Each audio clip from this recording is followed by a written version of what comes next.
Hello বন্ধুরা, দেখো আমাদের ঘরের কাজ এতদূর কমপ্লিট। এই যে এই ছাদের লেভেল পর্যন্ত হয়ে গেছে।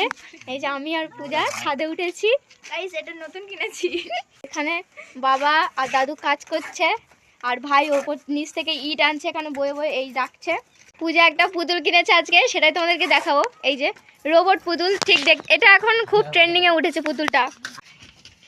এই ঘরের এই যে এইখানটায় সামসেটে একটা খোপ করা হয়েছে।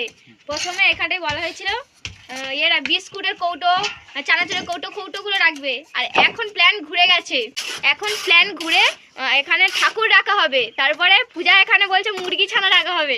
এবার তোমরা এই কমেন্টে বলো যে এখানে আসলে রাখবোটা কি। এই যে আমাদের ঘরের সামসেটের কাজ পর্যন্ত হয়ে গেছে।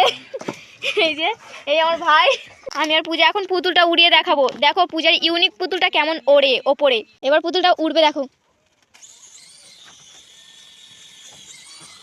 মানে যত নিচে নামুক, নিচে হাত দিলে তবুও মানে পুতুলটা ওপরেই থাকবে, ডানা। এই যে পুতুল আমাদের কাছে চলে আসছে, আর পুতুলের গায়ে যন্ত্রপাতি দেখো, কত যন্ত্রপাতি, এগুলো নাট বল্টু, এর হাফ দেহ।